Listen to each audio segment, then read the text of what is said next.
saja kau pegang, satu saja kau pegang kata-kata kuncinya. Dosa istri dan anak, kau yang akan memikul di akhir kelak. Mulai ada yang takut ini. Mulai ada yang takut, orang yang selalu cekcok itu. Orang yang selalu berkelahi itu. Orang yang selalu dimaki-maki sama istrinya itu. Orang yang istrinya selalu kurang ajar bicaranya sama suaminya itu. Nah, ada yang takut.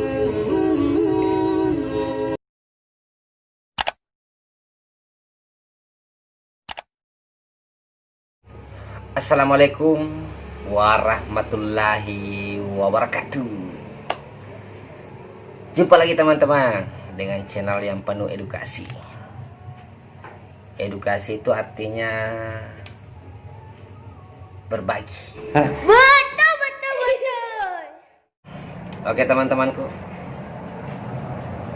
apa sih yang akan kita edukasikan kali ini? Ini saya sudah edukasikan 1 tahun yang lalu, tapi mungkin sudah ada yang lupa. Dan saya akan selalu mengingatkan, karena ini banyak mengancam buat netizen. Saya akan selalu mengingatkan pada teman-teman semua, apapun yang disampaikan orang, kelola pakai akal dan pemikiran. Karena kita akan mengungkap ilmu melalui akal dan pemikiran, bukan ilmu baca. Kenapa saya bilang begitu teman-teman? Karena sekarang kan kalau membaca gampang, tapi yang paling susah mengelola ilmu pakai akal dan pemikiran. Itu yang paling sulit bagi kita lakukan. Kita akan mengedukasikan masalah rumah tangga.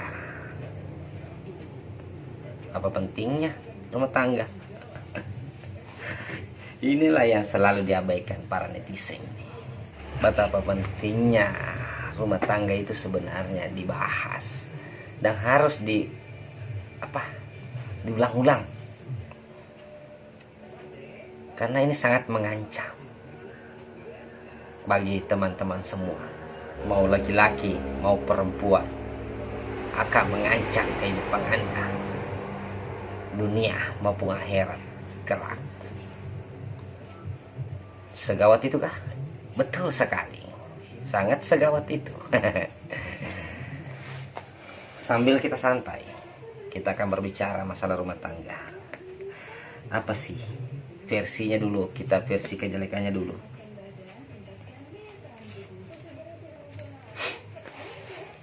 Kalau kita membahas versi kejelekannya, rumah tangga itu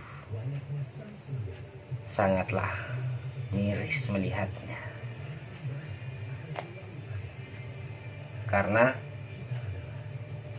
dosa istri dan anak-anakmu bagi kau laki-laki, kau tanggung dan kau pikul semua nanti di akhirat.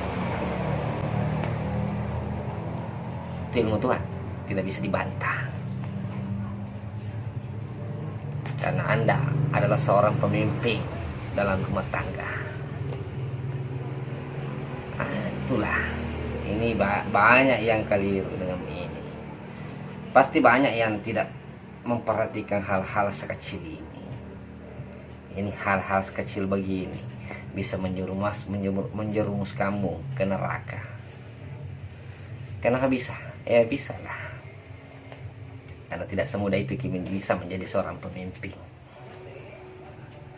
Apalagi memimpin rumah tangga. Tidak segampang itu teman-teman. Nikah gampang, kawin gampang, tapi menjalankannya itu penuh liku-liku kehidupan. Asal teman-teman tahu, itu saja kau pegang, satu saja kau pegang kata-kata kuncinya teman. Dosa istri dan anakmu, kau yang akan memikul di akhirat kelak. Mulai ada yang takut ini. Mulai ada yang takut, orang yang selalu cekcok itu. Orang yang selalu berkelahi itu. Orang yang selalu dimaki-maki sama istrinya itu. Orang yang istrinya selalu kurang ajar bicaranya sama suaminya itu. Ya, ada yang takut ini. Makanya perbaiki. Jangan kau bilang nikah itu enak, gampang. Nggak ada enaknya, nggak ada gampangnya itu. Karena ada konsekuensinya, Pak. Pikir pakai akal. Kita harus memikirkan pakai akal dan pemikiran. Karena itulah ini yang jarang dijamah ini. Jarang yang dikelola oleh teman-teman semua.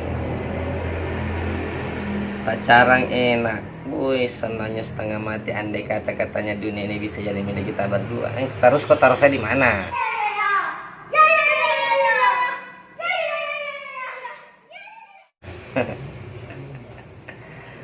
Pas habis nikah, disitulah kau akan mendapatkan ujianmu. Tanggung jawabmu sebagai laki-laki, tanggung jawabmu sebagai perempuan. Itu kau akan mendapatkan sama di situ.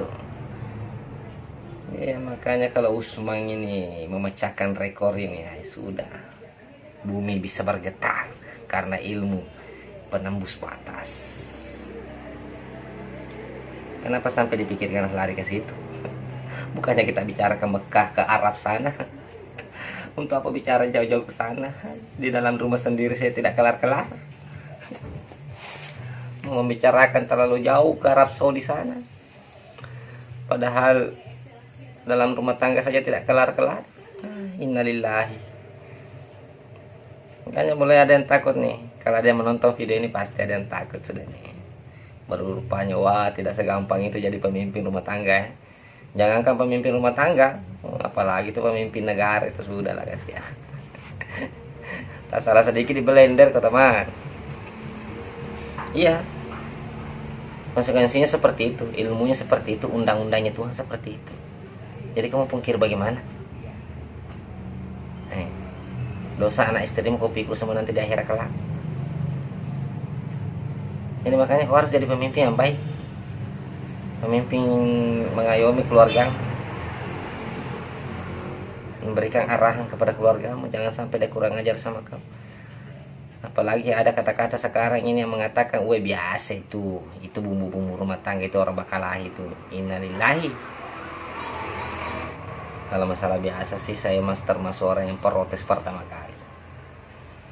Coba kau bayangkan, kok saya enaknya bilang biasa dalam bumbu-bumbu rumah tangga, kalau saya tidak biasa itu cuma dosa. Dosa bagi kalian. Pasti ada yang takut ini. Itulah yang saja diabaikan tuh. Bagaimana teman-teman? Itu kan biasa diabaikan. Perempuan kurang ngajar bicara sama suaminya. Suaminya dia tidak tahu dirinya pemimpin atau tidak. Misal dibilang saja suami istri, kan ada undang-undang Tuhan, Pak. Mana kau pilih undang-undang dunia atau undang-undang Tuhan? Pilihlah. Mau pakai undang-undang dunia terserah kau. Mau pakai undang-undang Tuhan ya begitu. Konsekuensinya dosa istri dan anak di akhirat kalau kita pikul semua. Makanya tidak segampang itu jadi pemimpin. Saya tidak menyinggung pemimpin siapa, enggak. Saya cuma menyinggung pemimpin rumah tangga yang diabaikan selama ini, yang lalai sampai tidak memperdulikannya, bakalahi sama istrinya kurang ajar sama suaminya. Seorang pemimpin juga dia tidak tahu bagaimana caranya jadi pemimpin. Bagaimana istrimu mau ikuti kau kalau kau juga tidak memberikan contoh yang baik? Bagaimana istrimu mau berbuat baik kalau kau tidak memberikan contoh yang baik pada istri? Masing-masing itu sisi jelek dan baiknya itu. Sisi baiknya itu kau harus memperlihatkan contoh buat istri. Dan seorang istri harus tahu tanggung jawabnya sebagai suami, sebagai seorang istri. Iya, harus dipelajari semua itu deh kalau lo pakai akal dan pemikiran. Bagus tidak ini? Itu sisi akhiratnya itu teman. Dan itu langsung dibayar kontang sama Tuhan itu. Di dunia juga kau dapatkan, pasti kau dapatkan di dunia. Logikanya begini teman, kalau kita kelola pakai akal dan pemikiran lagi, logikanya begini. Kira-kira kalau bakal lahir sama istrimu bagus tidak? Tenang hidupmu tidak? Tidak susah perasaanmu tidak? Tidak terbengkalai pekerjaanmu tidak? Kalau kau berkelahi dengan istrimu, cecok dengan istrimu, apakah tidak terbengkalai semua? Pasti ada yang bilang, saya tetap kerja, ya tetapi kau memang kerja. Kau memang kerja, tapi pasti pekerjaanmu tidak tenang.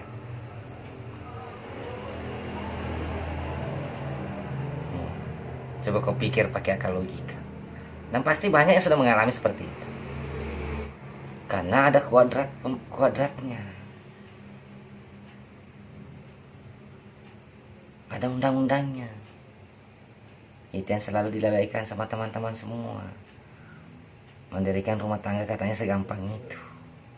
Menikah, bikin anak, hidup bersama, nafkahi, lakai lahirnya, nafkahi batinnya. Tetapi dia tidak nafkahi akhiratnya. Itu yang kau lupakan tuh. Pastilah itu, banyak yang melupakan begitu. Tapi ada yang tidak. Ada yang tidak, saya jamin ada yang tidak. Seperti nabi saya. Itu kan tidak pernah berkelahi dengan istrinya.